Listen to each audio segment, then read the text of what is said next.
વડોદરાના ચકચારી ભાઈલી દુષ્કર્મ કેસમાં મોટો ફેસલો. અદાલતે તમામ 5 આરોપીઓને ગુનેગાર જાહેર કર્યા.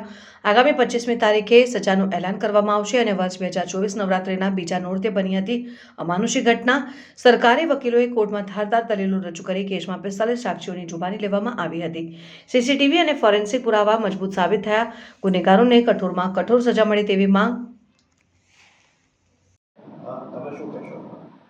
વડોદરાની અંદર જ્યારે નવરાત્રિના તહેવારો શરૂ થયા હતા તે વખતે આપણે સૌ જાણીએ છીએ કે વડોદરાની અંદર કઈ પ્રકારે ગરબાનું મહત્ત્વ છે, નવરાત્રિનું મહત્ત્વ છે. એવા સંજોગોમાં જ્યારે દીકરીઓ ગરબા રમવા જાય છે તે વખતે આ કામના આરોપીઓ પોતાનો ગુનાહિત ઈરાદો બહાર પાડવા માટે એક અવાવરૂ જગ્યા પર આ દીકરીને લઈ જાય છે અને એની સાથે સામૂહિક બળાત્કાર કરે છે.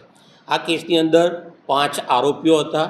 નામદાર કોર્ટે આજે 5 આરોપીઓને આ નાની દીકરીની સાથે જે રીતે દુષ્કર્મ કર્યું છે એ તમામ ગેરકાયદેસરના કૃત્ય બાબતે આજે આ લોકોને કસૂરવાર ઠેરવ્યા છે, ગુનેગાર જાહેર કર્યા છે અને એ તમામ આરોપીઓને સજા જે કરવાની છે એ સજાને માટે તારીખ 25ના રોજ સજા માટેના દલીલો માટે કેસ મુલતવી રાખવામાં આવ્યો છે.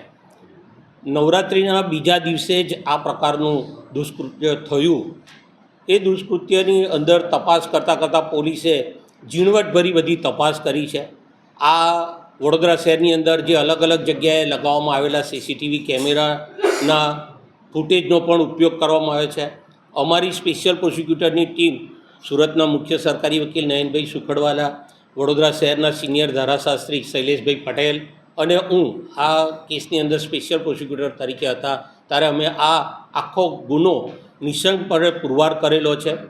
ગુનો પુરવાર કરવાની અંદર સાયન્ટિફિક એવિડન્સનો પણ ખૂબ મહત્ત્વનો રોલ રહેલો છે અને તમામ પાસાઓને દીકરીએ જ્યારે ચણિયાચોળી પહેરેલા હતા તેની ઉપર કઈ પ્રકારના ચિહ્નો ગુનેગારોના આરોપીઓના મળી આવેલા છે એ તમામ પ્રકારની ઝીણવટભરી તપાસ એફએસએલની મદદથી તપાસ કરનાર અધિકારીએ કરેલી છે અને આ તપાસ કરનાર અધિકારીઓની આખી ટીમે આ વિગતવારનો ચાર્જશીટ રજૂ કર્યા પછીથી આજરોજ નામદાર કોર્ટમાં અમારા 3 સરકારી વકીલોની મદદથી આ કેસ આજે નિઃશંકપણે પુરવાર થયો છે અને 5 ગુનેગારોને સજા કરવામાં આવેલી છે, કસૂરવાર ઠેરવવામાં આવી.